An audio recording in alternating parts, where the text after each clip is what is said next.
Welcome everyone. Thank you for joining us on this live stream on LinkedIn Live. We're going live on YouTube, Facebook, LinkedIn, and we're excited for today's guest because we're going to be talking about leadership, obviously one of my favorite topics to discuss. And today we have Dr. Torben Nørby, is the CEO. He's the CEO of People and Performance Experts in Leadership Development since 2007, and author of the book that we'll talk about today, The Contextual Leader. And now his mission is to empower senior leaders to adapt their leadership style or leadership to diverse contexts and actively influence their organizational context, maximizing effectiveness and driving performance. And The Contextual Leader is a book for senior leaders and middle managers who lead teams, departments, organizations, or process cutting. I love that, across a matrix. It is based on his doctoral research and 20 years of experience in international leadership consulting.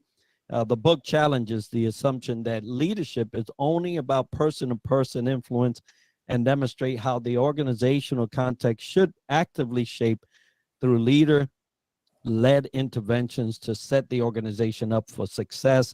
Dr. Nørby, thank you for being with me today as we discuss this great book that you've created, and welcome to the show. Thank you very much, and thank you very much for having me. It's an honor, Enrique. And any opportunity to talk about contextual leadership is most welcome. You know, it's close to my heart, so I look forward to the discussion. Absolutely. Now, folks, we have this great book, The Contextual Leader. I have placed that link to access that on Amazon in the comments, and you're welcome to go in there and view that. Now, Dr. Nørby, you broke this book up into sections, I believe, that are very integral and very unique. Now, at first you started with adapting leadership to intentions.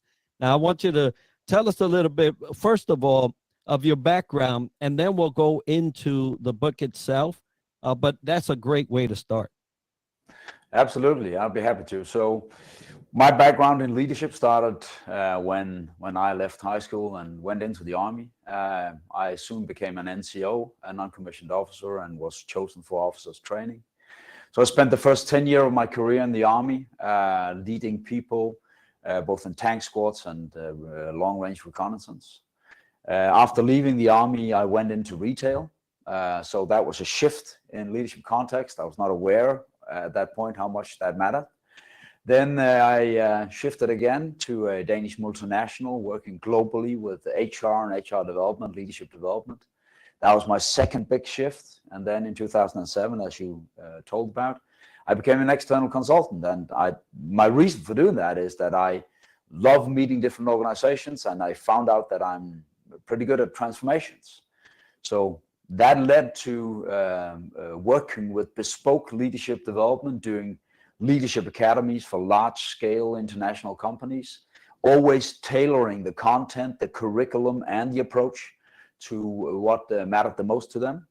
And that led to the doctorate. So in 2016, I jumped into that, did global leadership context studies involving leadership experts from all over the world, from very diverse contexts. And that's what landed in the book. It took a bit of time to come from the doctorate written in one tone to a practical handbook written in a quite different tone. So that took a bit of work. And as you said, the book is structured in different sections. So there are two main things in contextual leadership. The first thing is, how do you recognize the contextual drivers that are most important for me in order to match my leadership to the context?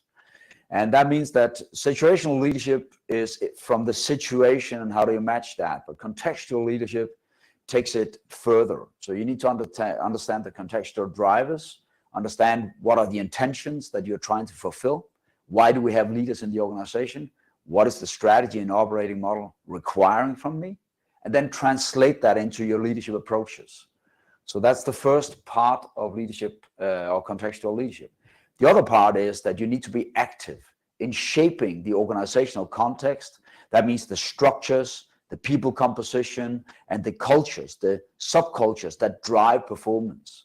So those two handles, that's basically contextual leadership. And we can dive into those, but that's the reason that I embarked on the research. And it also structures the book because we've got leadership context, all the factors that are relevant to look at.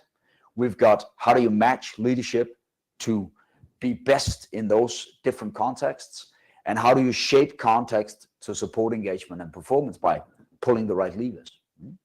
Well, I absolutely love that. And firstly, thank you for your service to your nation and military. I, for one, served as well in the NCO ranks in the Navy. And so I appreciate that. Wonderful that you were able to go on and expand that career. And look what has happened, right? A book. That you went to the doctorate program. Good on you. Not too many people will chase the doctorate program in the leadership arena, but you have, and now we have this book. Now you started with the section of, let's say, adapting leadership to intentions. And then the contextual leader, you outlined 4 key organizational intentions: purpose, focus, efficiency and stability, innovation and change, and people focus. So how can leaders accurately assess which intention should guide their leadership style, especially when navigating competing priorities within the same organization? So first of all, it is a very, very important question. And most leadership approaches, theories, or practical handbooks all agree that leaders must understand the objectives and lead towards those objectives. But very few of them provide any framework or any approach to actually translating these objectives, these intentions coming from the strategy and the operating model, the running operation, into something that can form the leadership foundation. So what the research showed and what is outlined in the book is that you need to identify, first and foremost, the balance between 2 intentions that are always there. One efficiency and stability intention, and one innovation and change intention. And that balance, that gives you a lot of input on how should you adapt your leadership. Are you going to embark on the opening leadership approach where you embark on innovation and ideation and open up and revisit assumptions, or are you going further towards the continuous learning, honing the efficiency, repeated actions that you keep honing so that you can drive efficiency? That balance is always there. Then above that, we've got the purpose focus. In some companies, the purpose is front and center. It is very evident in all the decisions we make. It guides my leadership actions. It rallies the organization. In other organizations, the purpose is not so strong. And I need to translate that into my leadership, because if our purpose is strong, I need to leverage that and make that a very integral part of my leadership. Whereas if it is not so strong because we don't have a core purpose that really contributes much to society or make people's lives better, then I need to find other means of creating meaning and belonging. We flesh that out in the book. Underneath all of this, there's always a people focus, an intention about how do we get the right talent, leverage that, how do we make sure that the relations we build in the organization support the performance balance we have between efficiency and innovation and change. So it all comes together. And what we do in the book is that we give tools to analyze this. So how do I analyze that connection? How do I find out what's the mix for me as a leader? And how do I translate that into matching that with the best possible leadership? So a key feature here is that adaptive leadership, or meeting those leadership requirements with matching the leadership to the context, is very much relying on understanding the context and hereunder the organizational intentions, and then deliberately choosing on one scale between opening and closing leadership, and on another scale between sharing or directing leadership. So how much do I empower the organization, and how much do I get directly involved as a leader? And there is no fixed answer.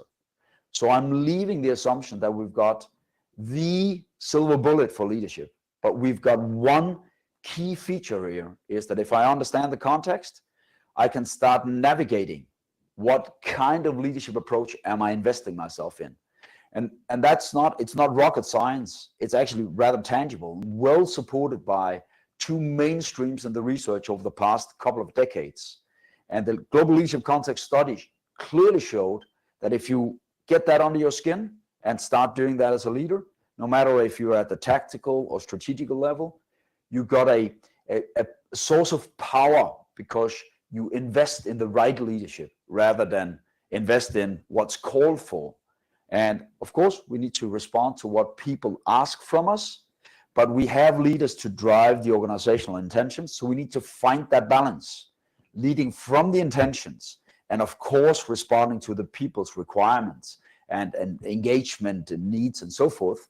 But it needs to be 51% on realizing the organizational intentions, 49% right after that, 49% on responding to the needs of my people. I love that. As military servants, right? We served in the military. We know that context, what we call or refer to, at least in my military, the commander's intent, right? The commander's intent, what was the spirit behind what was written? Because there's always some context that kind of goes and becomes gray when you put everything on a form or policy. When you read it word for word, you may have an idea of, okay, I see this is what we do, but never do we actually have let's say the commander come out and say, okay, this is what I meant by boom, boom, boom, boom, boom. And having that as leaders is so empowering. When we were trying to execute a mission based on policy, the senior NCOs always ensured that they understood what the commander's intent was, so that we don't start making a divide between black and white and what was really meant to happen. And so that's so important.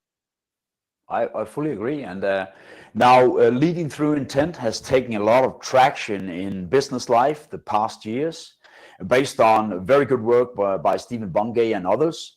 All of that relies on a tradition of military way of leading that started back with Clausewitz, a German guy who invented that tactics, and what has turned into the main doctrine of NATO, which is called mission command, which means that you really need to lead from intent, give the frames, and then set your units free. But very few of those approaches and sources in business life actually answer the key question: what do I do as a leader to translate that intent into a tangible leadership foundation that I can actually lead from? And that was what the Global Leadership Context study gave a lot of answers to. And that's, as you correctly alluded to, that's actually the first part of leadership context. Once you've understood that, of course, you need to look at the external environment and understand what are the things going on in the external environment and how do I best respond to that. We lay out rather concrete answers to that in the book. And after that, we look at what are the structures that support the organization in performing in that environment with those intents, and what are the cultures, the subcultures that we need to mold, shape, reinforce, strengthen in order to drive that value creation. So an example, if you have an organization that grow a lot and you've got a very strong empowerment culture, so people are really willing to take decisions and act in the front line, but you have a weak discipline culture and a low formalization on the structure side, then you lose the foundation for scalability. So as leaders, we need to go in and start formalizing the key evaluating processes and then building the discipline around that while maintaining the empowerment culture in order to drive that scalability. So when I say that we need to leave the assumption that leadership is only about person-to-person influence, it is something that came across very clearly from the senior executives in the studies. We need to work actively with the organization set up in order to create carrying waves and let them take over part of the ownership. So together we drive the performance and not only relying on person-to-person leadership. Yes, I agree. And very powerful statement, Dan.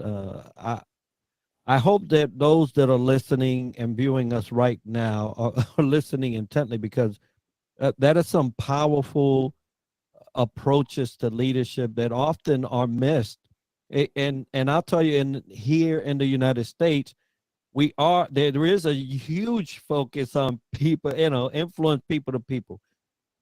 There are other aspects of leadership that, if not tended to, can become part of the reason why things fail.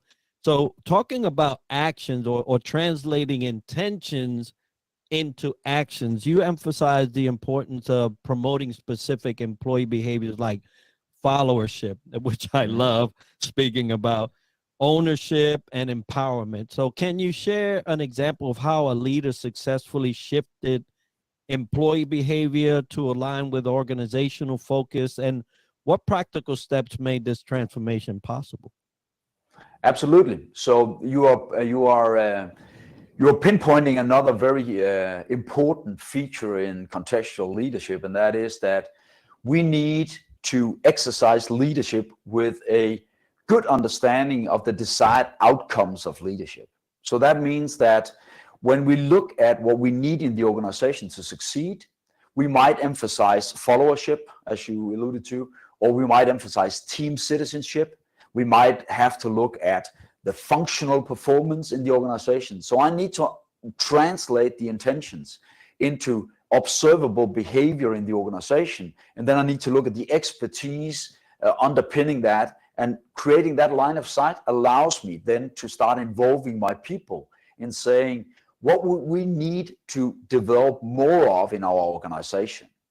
And in the book, we lay out a very tangible approach to that, and that's called the peer cycle.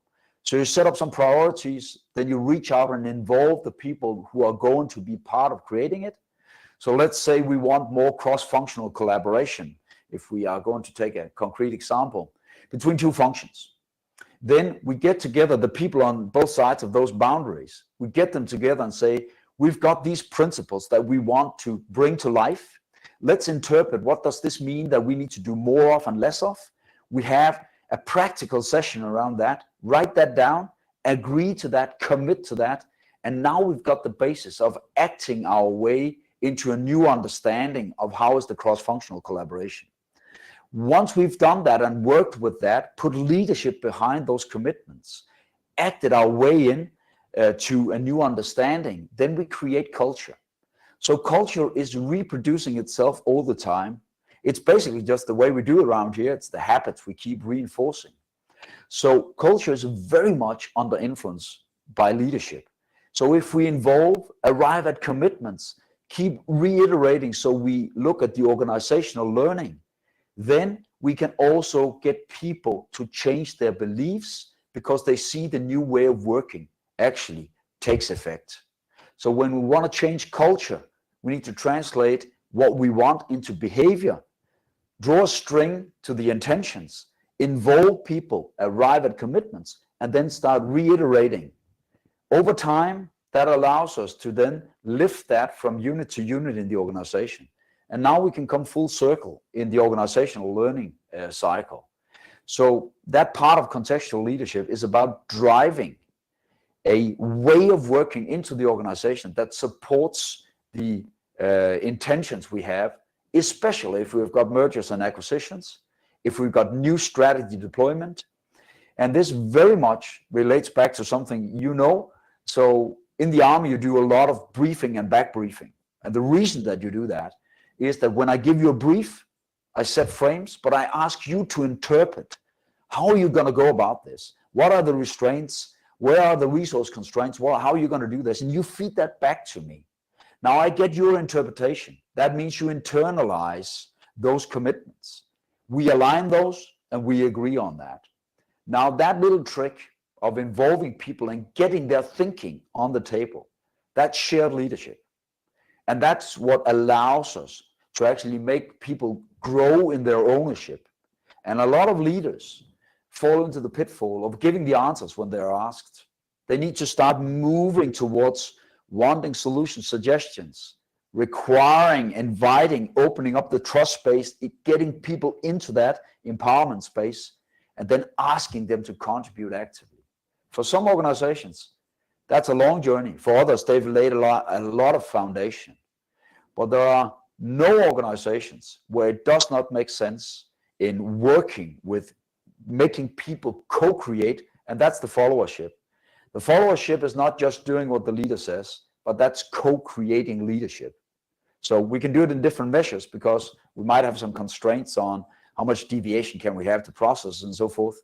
But in all instances, this makes sense because it creates meaning, it creates belonging, it creates involvement, and those things are drivers of engagement that kicks in on the work performance.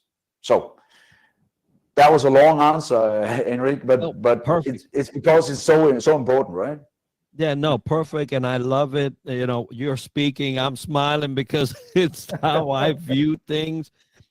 You know, Dr. Nørby, when I started in leadership, I knew that what I was looking at, where I was a limited environment.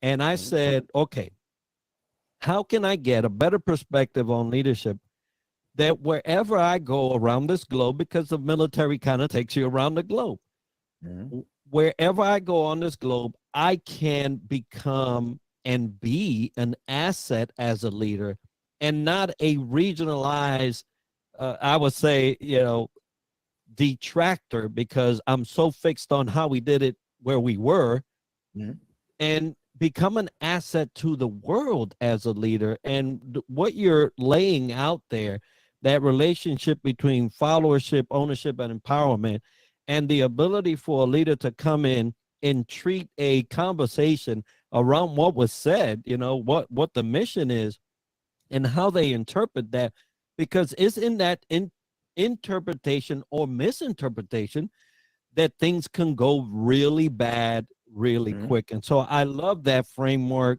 It's one of the ways that I have viewed leadership as I was growing as an NCO.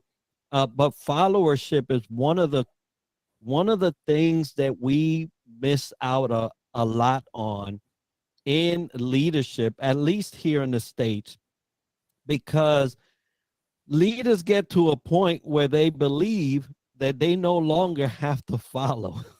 And I always refer to it as when you're marching and you're running as a group, and you have the cadence caller, right? The guy that is in charge, or the gal that's in charge of making sure that this whole entire evolution goes right, but that the team gets to the end together, right? Whether you have to slow it down for the what we call stragglers in the back, or whether you have to speed it up because these guys really need some motivation. That key component of being able to understand that as a leader, I may have to step back sometime to be a follower in order to create some ownership and empower the people. So absolutely love it.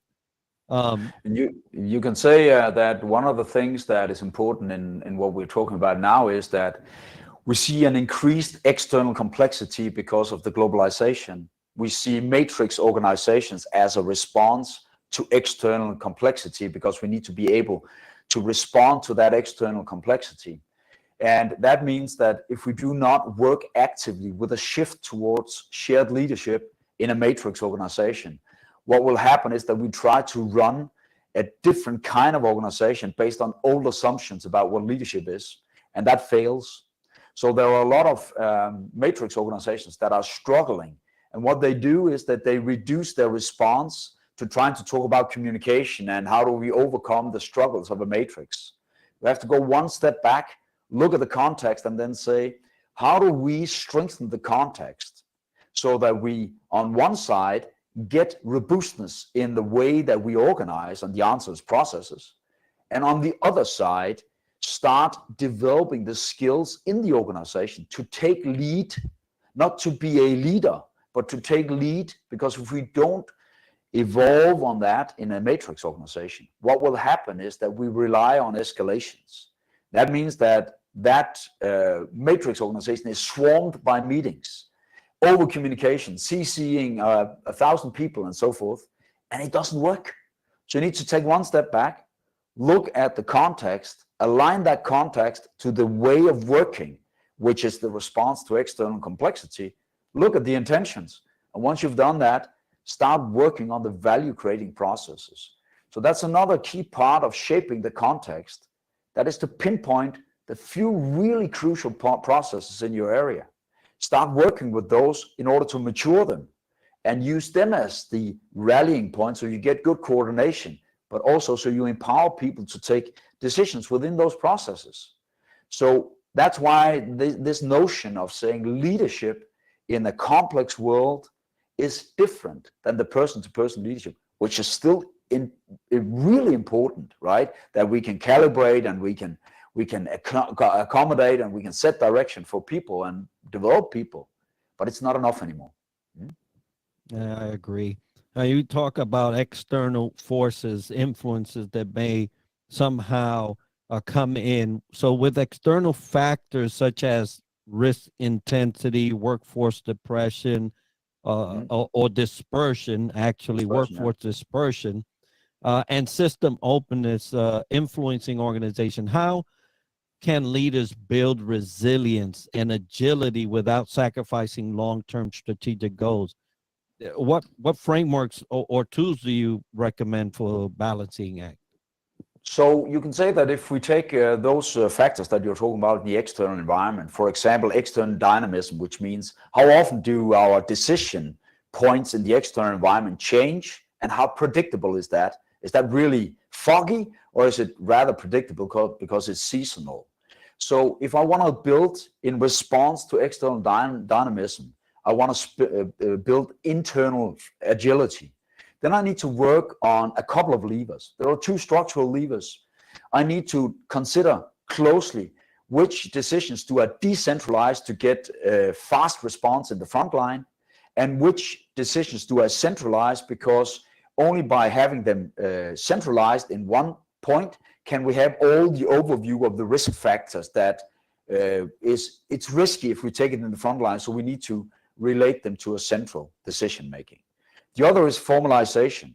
So which of the processes do we need to formalize to a certain level to reduce the risk and at the same time to allow people to make the decisions in the front line? Then you go to the front line, you work on the cultural side, which is train people in decision making, sound decision making, train them in empowerment. So that means that how do they apply those standard operating procedures? What's their mandate and what is their obligation to decide in the front line? And what's the discipline necessary? What's their freedom of operation and what is their discipline?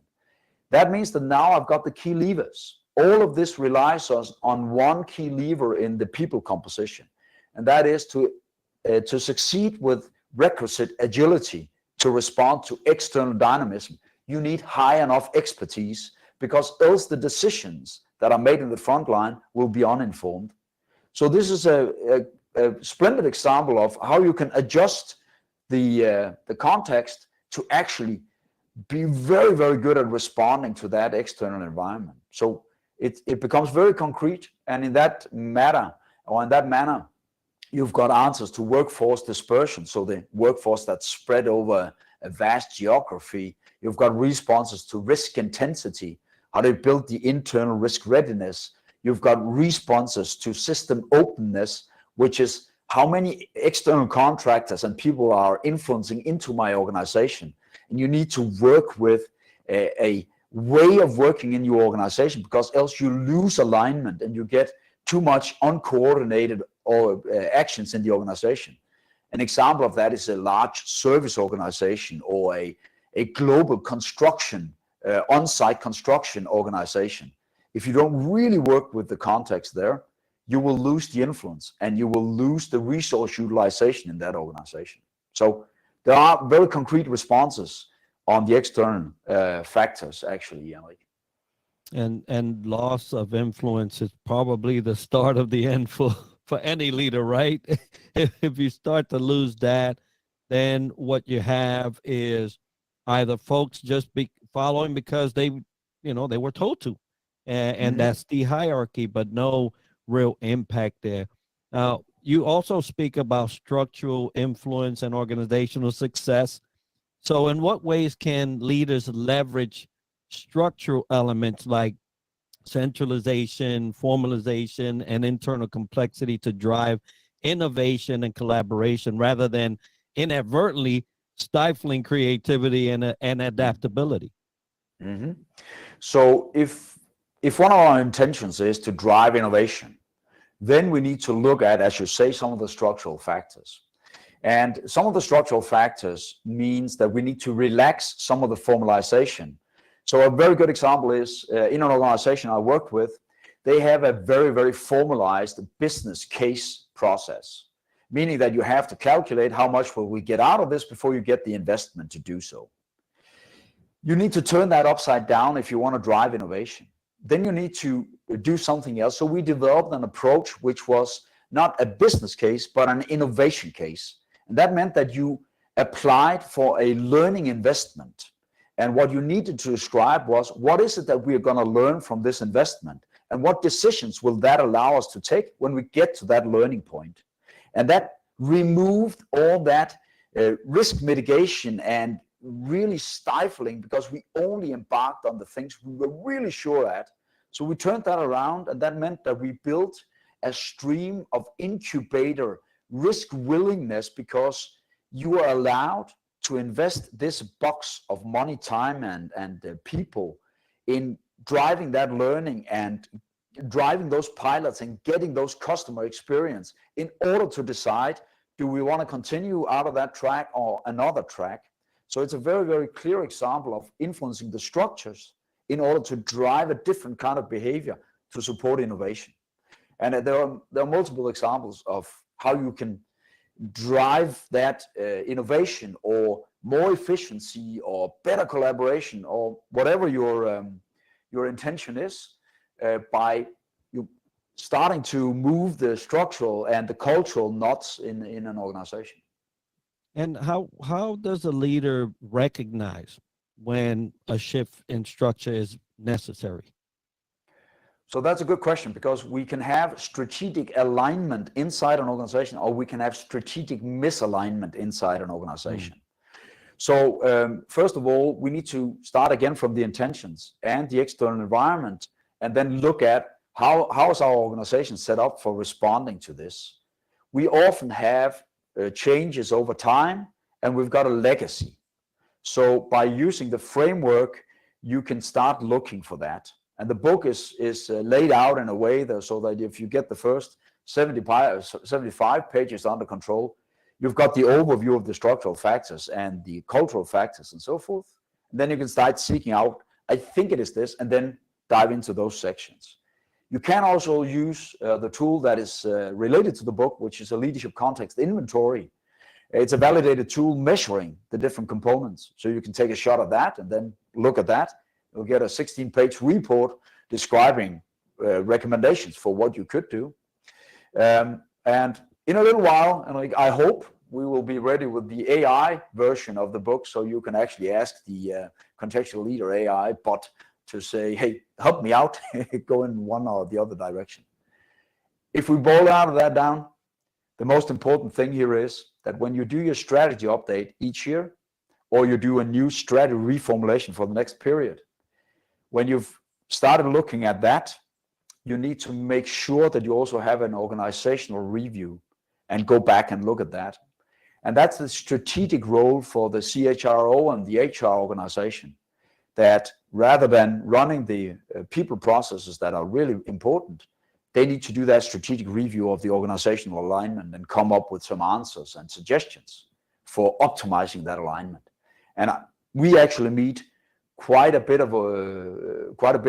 in the international organizations, a really high awareness on this, that's an imperative part of effective HR.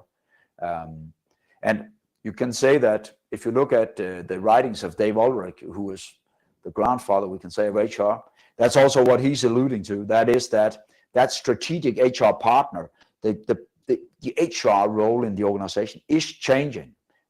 So in that manner, I think that the answer is there is an organizational side to strategy and operating model that needs to be emphasized equally strong as the strategy formulation in that process.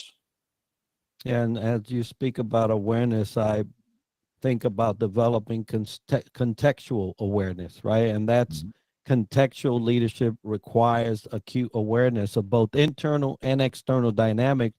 So how can leaders cultivate this awareness consistently, especially in large global organizations, as we're talking about? So first of all, the leadership academies and the leadership training and the leadership framework applied in the organization needs to accommodate for this. So you need to learn how do you do this. The second thing is that there is a huge opportunity when you deploy objectives, when you deploy strategy, for including this part of the awareness of the context alignment to what we want to do. So you can embed that in the way you deploy strategy, the way you deploy targets every year when you do that, the yearly cycle. Then, of course, there are means to building that contextual awareness. There's a lot of international companies working with rotations. There's a lot of international companies bringing people together from different parts of the organization in order to let them train together, but also solve problems together. So there's a lot of means where you can start building that contextual awareness into the fabric of the organization. And the organizations who do that, they also leverage their talent much better. So there's a lot of good reasons for working with that cross-functional, cross-organizational transitions in an organization. And of course, you can get the book, sit down, read it. So that's also an opportunity. Absolutely. Now, I wanted to ask you, are there reflective practices or feedback mechanisms you suggest to help leaders stay attuned to their organizational context? Absolutely, there is. So one of the things we see, one part of leadership context is as a leader also to recognize what level am I operating at. And that means that when we start moving from the tactical level, the middle layers of the organization, which is a very, very complex place to be as a leader, towards the senior levels in the organization, we need to build more of a systemic mindset, reflective practices, because I need to develop the organization from within. And that's one of the whole reasons for starting the research. There's a lot of systemic knowledge out there of organizations being complex adaptive systems, and you talk a lot about all those different loops, starting with the research before Peter Senge and the whole fifth discipline and all that stuff. The thing is, it's not very practical. So what I set out to do was to make that practical. It's a bit like cooking.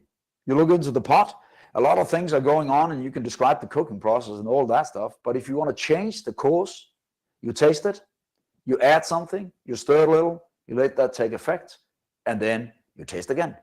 And that's what the leaders at top level needs to start understanding, that developing the organization to deliver on the performance and be engaged, they need to take one step back with their leadership team, have that discussion, then choose a few things that they are going to adjust to align to deliver better, then engage the organization through the peer cycle, through that involvement process, and then let that take effect.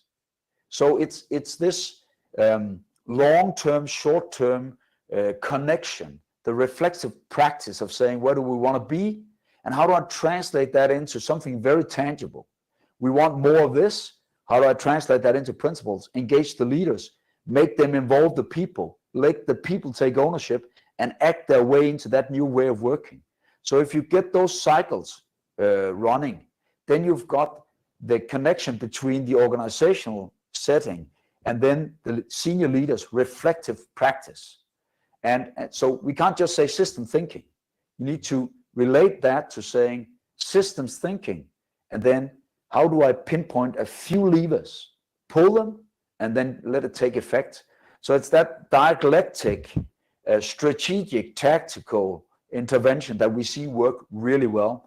And that's also what came out of the research, especially from the executives that were there. I had HR people, I had executives, and I had professors in leadership participate in the research. Especially the executives pointed to this, that you need to think long term, but convert it to short term efforts to keep navigating and moving the ship in the right direction. Absolutely. And I want to take this moment to thank all the many people that I see that are watching this live stream right now. And if you're going to catch this as a replay, welcome to the conversation, and thank you for your support there on all the platforms. I've seen many people, so thank you for being with us, and thank you for your many comments. We'll be sure to go back and address those post this live event. But Dr. Nørby, you mentioned the book. I want to encourage everybody to go to that link that I did put in the comments and go purchase that book. You will be amazed at the things that are in it. You did such a good job in structuring this in a way where, you know, even if you get through the first 75 pages and you just got the structure, it's easy to transition into a way of how does this affect me. And so, you know, congratulations on that. I wanted to talk a little more from the aspect of three positions, because a lot of people are in different positions in their career. Some are in that follower worker type of role. Some are at the leadership, and obviously others are at the executive. So from the perspective of the follower, since we mentioned the follower, how does this framework work for them? How would they become that empowered person outside of the leader, maybe giving them that, but through the structure of the book, how do they become this aware and empowered person to be an asset to their company? So this is a very good perspective to add, Enrique, because we are not getting performance if we do not understand that we are in this together. And my job as a leader is to facilitate that people can release the full potential of what they bring to the table. So when we talk about empowerment, there are two sides to that. There's a practical side to it, so something about the mandate and what's your obligations, your role clarity. But there is also a psychological side to it. We've got engagement and empowerment drivers. What is important for me when I go to work? There are 6 of those drivers underpinning how much fuel do I have to put into it, but also, do I dare to do that? Do we create the psychological safety? Do we create a voice culture where it's natural to raise and be part of making the decisions? So there's a lot here that the leaders can do to open up that empowerment space and invite people in, embrace diversity, but create common ground so that people get more and more common ground to stand on by reiterating and working with the principles. And that means that if we are able to, as leaders, to create an environment where we can hit some of these empowerment and engagement drivers, which is psychological safety at the bottom of the foundation for me as a person to dare to engage. Then we've got influence, that I'm asked and involved. I've got autonomy, that I get some freedom to plan my own work. I've got meaning. That means that I am part of creating something bigger. I understand to whom am I doing something good? Who benefits from my work? Do I get positive feedback on that? Then I've got mastery, that I am trained, that I'm allowed to hone my skills so I become good at something. And all of these needs to be balanced at a level of work and life strains that I can handle. So adequate work strains. And that means that as a leader, I can do a lot to really create that engagement platform for my people. And if I do that, I will retain them longer. I will get more out of role action and behavior. I will get active followership. I'll get team citizenship, which is that I support my peers, I offer my help, I volunteer my help. So I can do a lot on the people side to create this workspace. Then, of course, the individual worker, no matter if I'm a leader or if I'm an individual contributor, needs to go into that space. But we can create as leaders a lot to make people go in there, and we can also pull them in and give them small bites so that they build that self-efficacy, so they also are reinforced in growing. And I have not met an organization where there are people that cannot grow. I've simply not met it. It's a question of how do we create those frames and create that condition for people to, show us their best. So if there are any leaders out there saying, but my people can't develop, I will be happy to talk to them, because that doesn't correspond with research, and it doesn't correspond with our practical experience of meeting thousands of leaders every year. So did that answer your question? Yeah, no, absolutely. And it's a delicate dance between the individual and the leader. What you bring into the organization and what the organization has as a structure, a climate, the conditions, right? The conditions. Yeah. So I've been at commands when I was going in as a young sailor, where the conditions weren't primed for my growth. But I was also responsible to ensure that if I wanted to grow, that if I could not get it there, that I got it somewhere else. Because right. you have to at least own that part of what you bring. And a lot of people I see struggling around hey, this is not afforded to me here.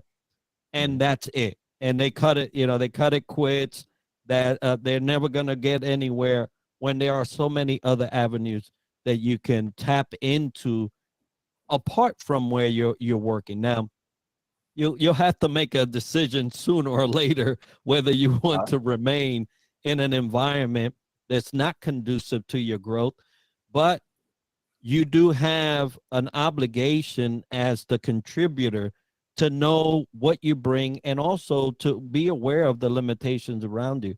Now, you spoke about the environment that leaders kind of create.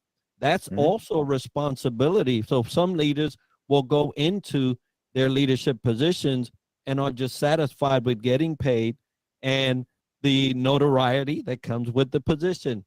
And I understand that, right? Everybody had this dream of the corner office with the nice view, and a nice table. But that's not for everybody. Not everybody gets that. But everybody that is a leader gets an opportunity to set the environment. And it's so important that you also own that, because like you mentioned, you haven't been to many organizations where growth is limited. Some leaders can place some type of stifling environment to some personal growth on the folks that are working with them. But if a leader really own it, they could really make a change. I agree. And you said that the leaders have an opportunity to make people grow. They also have an obligation. And at the same time, we also need to recognize that sometimes we have limited opportunity to make people grow, give career tracks and so on. If I'm in a site where I have this number of job roles, but I can always work on how is it that we collaborate, how is it that we have meaningful decision making, how do I empower people to the extent that is possible in the roles, and then be clear about the constraints, because that's fair enough. Right. And one notion here is, of course, that if we look at engagement research that's repeated again and again, then people join companies, but they leave leaders. So that's actually a very important notion, because I believe that we are not alike as leaders, and we shouldn't be. We should be authentic as leaders. Right. And we can have very diverse leaders. that create good working conditions and really vibrant working environments. And it doesn't matter what style you have, because you can do that with very many different styles, but it is on you as a leader to make sure that you create the optimal working conditions within the frames, within the conditions. Because remember, 51% of being a leader is to help focus the organization's energy on what gives most bang for the buck for the company. And right after that, 49%, that's taking care of people. And we need to remember that balance, and we need to be clear about that and not shy back from talking openly about that. If people want a flexibility that's not possible, if they want opportunities that we can't give them, we need to take it to the limits, but we also need to recognize and speak clearly about the limits. That's much better than, trying to avoid that dialogue with your colleagues, with your peers, with your employees. Yeah, I agree. I remember having a lot of contextual conversations around the limitations that the company may have had at the time. But what I learned also, that even though the conversations may have not been as sweet as others may have wanted, they really appreciated the transparency around me discussing with them these certain constraints, right? Exactly. And maybe a possibility of what we could do together to mitigate the constraint, but also not go against, obviously, the company. And everybody won, but it was from a standpoint of a leader willing to have those conversations. And you have to be willing, if you're a leader and you're listening, you have to be willing to have some of these hard conversations in a transparent way where the benefit is mutual, right? Exactly. And we can do that. I agree, and this also comes back to, now we are in the person-to-person leadership field, and it comes back to a very, very simple thing, but really important. We have workloads, we have uneven workloads, we've got stress factors, we've got a lot of things going on. The most important thing is that I have frequent dialogue with my people, where I relate with them in regards to how are they doing, what takes their energy, what builds their energy. Not that I can remove all the strains and all that stuff, but if I'm in the dialogue, that's half the trick. Because I might not be able to take away the workload for this period, but we might do a bit of prioritization together, postpone a bit, but we still have a high workload. But the ongoing dialogue is really, really important, because that makes it possible for us to manage it. If I shy away from it, that's counterproductive. It increases the load. So I am fully in line with what you're talking about. Let's be transparent. Let's go into the dialogue, and let's bring ourselves to the table as leaders, so we show the authenticity and not shy away from also what's difficult to talk about. Yeah, I often say, hey, that's why you're getting paid that big buck, right?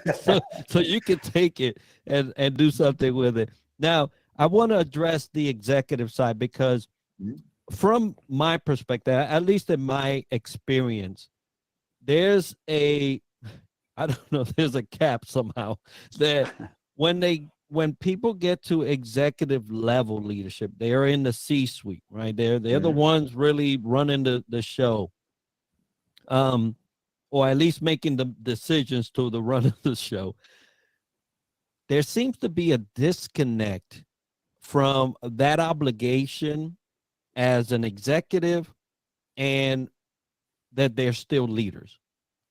And I don't know what is the framework that I see a lot of people coming into, but they are the highest paid leaders in the company, but refuse to do anything leadership kind of like. And so when we're talking about contextual leadership and having executive presence, executive sponsorship, executive motivation for the leaders and those that are executing the company's mission, what do you suggest for executives that may be, kind of pulling away from the leadership piece of their position? So you can say that I meet a lot of executives that are really good at balancing this, and it is a paradox that you address here, because when you get the further you get to the top of the organization, the more it requires that you also engage in external stakeholder representation. There are other requirements on you. You need to invest yourself in risk readiness in regards to building the necessary resilience for the company. And so there's a lot of different requirements landing on the executive table. What I experience is that the ones that are really successful here, they insist on having time and taking time to go see. And that means that they go visit sites, they go engage with the front line, so they get frontline input. And when they're there, they've got this ability to be fully present. They are fully there, and they are truly and genuinely interested in what's going on. And they do that out of a true, deep-felt interest, because they know that if they understand that, then that provides them with a lot of leverage when they start discussing the strategic long-term choices. So I experience that those executives that are really successful, they find a way of moving in and out of those spaces, being very, very clear on what space am I in. The way I operate in an executive management team, or when I'm with the board, that is a different discipline. You need to be succinct. It needs to be well prepared. You need to go to the point, and because you've got so complex matters, you've got so many, then you need to be able to shift your mindset, be fully present. And what they do to arrive at that is that they understand that they start cutting out the middle. So they do not allow the organization to escalate and involve them in the next leadership layer. So the successful executives start working with the empowerment, kind of putting not a lid on, because there's a lot of communication, but a way of corresponding between the layers. And that means that they avoid being sucked into a lot of operational problems, because they built the organization to take care of that. And that allows them to do this dual role. And if they forget the frontline part, the go see, the closeness, the feeling for the organization, what happens is that they miss out on something that all successful executives understand. They miss out on the culture. And if you do not understand the culture in the company, the current and the necessary future culture, then you're going to miss out on one of the biggest reasons for failure. So if you look at mergers and acquisitions, there's a lot of those that do not succeed. The reason is that if you do not get into the DNA, the cultural part of it, you can draw a lot of lines on paper, but it's not going to happen if people do not act their way into a new understanding. And to do that, you need this, dual part of the executive role. There are a lot of challenges to it, but that's where I see the successful executives really excel. It's like, they're just able to be fully present, and then shift, go into the other context, be fully present.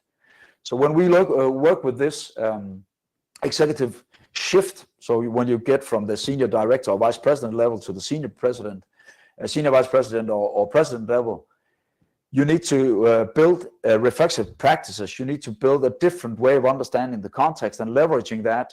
And you need to start honing those personal connectivity skills that you have built on. And then you need to start rooting out that middle layer of your practice. Because many of those people that grow up, they have been very successful in commercial, or very successful in R&D, or very successful, and they tend to get sucked back into those areas. So you need to kind of start building that. It's not a lid, but you need to start building those layers that are robust enough to allow that balance. Does that make sense? Yes, I love it. I love it, because we're not asking executives to come back down. That's not what we. No. But what we're asking is for what you just said, that if the executive comes into our spaces, there's smiles on our faces, because we know that that executive is there for a reason, number one, right? It didn't come from the palace to the courtyard for nothing. Yeah. But it's always in mind that they are there to help. They're there to kind of bring the top decisions and allow us to understand it better. And yeah, and then they can go back to their offices and do what they do, right? But that's if you the good ones, they don't do road shows, go out, do presentation, and they do road trips, right? They go out, they of course they can tell about the strategy and so forth, and that's cool, but they engage in dialogue. They engage in dialogue to understand how the organization responds to what's going on. They take the tough questions. They go into those dialogues, and they are genuinely interested in what are the operating conditions for the people that create the value, really at the production line with the customers, because they know that intimacy, that centricity, that gives them a superpower in order to understand what can we do, what do we need to do to build the strength to realize the future potential in our industry, in our markets, and so forth. So I see really, really good examples of these people engaging with young talents, with frontline employees, and just being fully present. And that's about self-awareness. And so the need for personal development, that doesn't disappear just because you've been a leader, growing up, and you've been a leader for 20 years. It shifts, and you need to keep on developing as a person in order to always become the next best leader I can become, the next best leader. And if that disappears, then you get some executives that try to administer their way out of being an executive. It doesn't work. Yeah, it doesn't really work. Yeah, absolutely correct. Now, I've loved this conversation, Dr. Nørby. And if you are listening live or on the replay, and you've also enjoyed this conversation, the book is available. It is available, The Contextual Leader. It's available on Amazon. It's available on the website. I will make sure to have all those links as part of each platform, so you're able or have the opportunity to purchase that. Thank you all for coming to join us. Thank you for viewing this live stream. Dr. Nørby, any final comments that you may have, but specifically, where can the viewer, the listener, go to support you and follow you? So I encourage everyone who's interested in the contextual leadership to connect with me on LinkedIn, because I do a lot of interaction on LinkedIn. And one remark on the book: it's available in all formats. So of course, it's also available in audio and ebook. Importantly, when you start diving into the book, then start with the first 4 chapters, and then take the sections of the book that are relevant for you, because it is a handbook. There's a lot of nuances to the context, but we develop the context by choosing. This is what we move now. Work on that, let it take effect, and then move on that. So don't get baffled by saying, I want to keep all of that in my head. Focus on the few levers and then get going. I'm a practical guy, and leadership context can be a bit complex, but find what is crucial in your context, start working on it. And if you've got any queries or anything else, find me on LinkedIn, write me a direct message. I'm happy to engage in the dialogue. Absolutely. Absolutely. And folks, I encourage you to, this has been such a great conversation, one that we could have for a couple of hours. We're talking about context, but we all know that as leaders, context is key. Even in day-to-day life, context is key. You can get something within context, and you'll hear a lot of people say, hey, you took that out of context. Yeah, it's important. And as leaders, we need to know that we are within the context of what we're doing, and we're leading from that perspective, right? We mentioned commander's intent, right? The commanding officer's intent, or the CEO's intent. It's very important. And as leaders, you have to know it. You have to be able to relay it in whatever kind of framework you must deliver it in. It's fine, but you have to be sure that it's in context, that everything is within the scope of the spirit of how things were created. And so I encourage you all to dive in, connect with Dr. Nørby, go and order his book. Let him know that you saw it here on the show. I'm sure he'll be delighted to know that. And thank you all for being with us during this hour. Dr. Nørby, thank you once again for sharing your work. Thank you for the work that you do in leadership. I am definitely grateful. Thank you, and thank you very much for having me. This has been a wonderful conversation. I really enjoyed it. Thank you. Well, thank you all. We'll see each other on the next live.